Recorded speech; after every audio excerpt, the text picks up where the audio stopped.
The genie Solmir ibn Vali Barad, commonly known as Solmir the Wizard, is one of the most renowned Braccadian heroes, most memorable for his loyalty to Gavin Magnus, loyalty that led him to a path of glory but dishonor as well.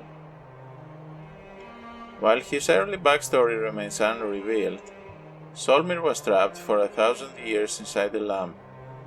When he was freed, he swore an oath to serve his liberator for as long as his feet walked this world. His savior was in fact the immortal king Gavin Magnus, Grand Vizier of Braccada, and as such, Solmir seemed to have sworn an oath he would be forced to carry out for all eternity.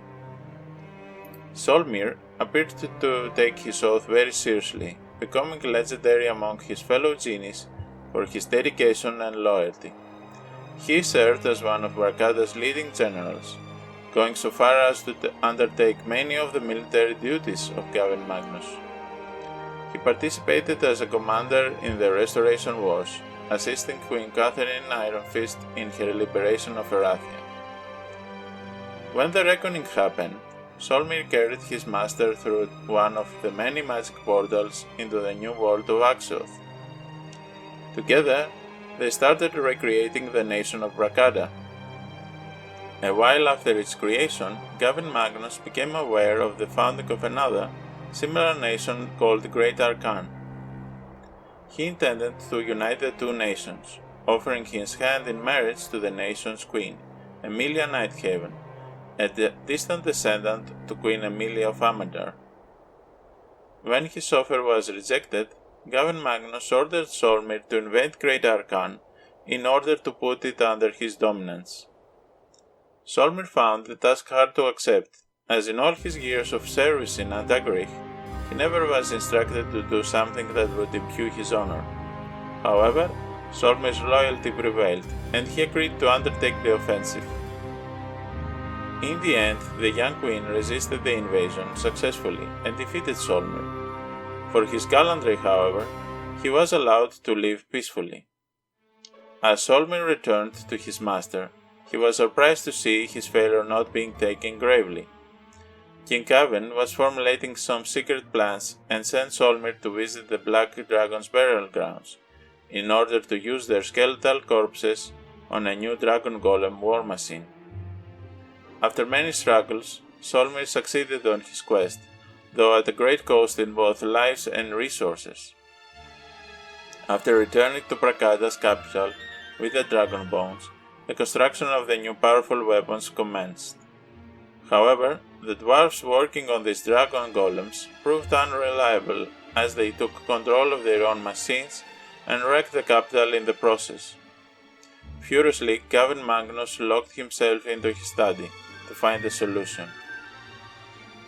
Once he returned, he ordered Solmir to go on a quest for an artifact known as the Rainbow Crystal, an artifact that could control minds. Solmir was successful on retrieving it, and falsely believed that the crystal would be used to control the unruly dwarves that took up with the dragon golems. Gavin Magnus, however, had plans of a far greater scope. He intended to enslave the entire world and unify them under his will, pretexting that it would lead to worldwide peace. With the power of the crystal, Gavin Magnus enslaved all of Great Arkan. Solmir was now torn between his loyalty and his honor. He always thought that Gavin Magnus was a kind and wise leader, but after the reckoning, he became cruel and bereft of honor. After a long moment of self-searching, he came to the conclusion that he technically had fulfilled his oath, seeing as Gavin's feet no longer walked the world of Enroth, and fled his now former master. Solmir sought out the now exiled Queen Emilia and gained her trust. Together they laid a plan to defeat Gavin Magnus.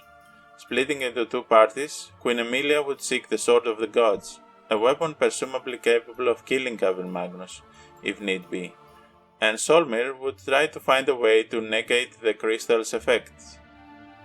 In his inquiries, Solmir found out that the artifact called the Mind Shield would act as a direct antithesis to the crystal.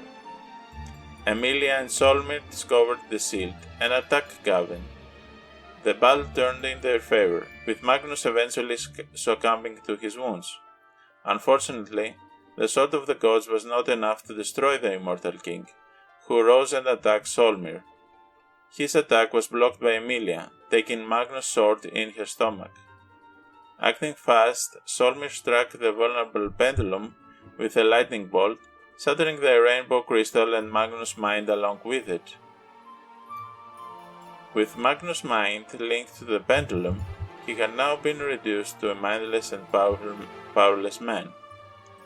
Queen Emilia, who survived the strike, but was now paralyzed from the waist down, was celebrated by her people and would continue her reign. She took Solmir as her advisor and close confidant. He was now free to shape his own destiny and follow his own conscience. Thank you for watching. If you liked this video, make sure that you subscribe on this channel to keep it up and running, and leave a comment below to let me know what other part of Heroes 3 lore would you like to be explored next. Cheers!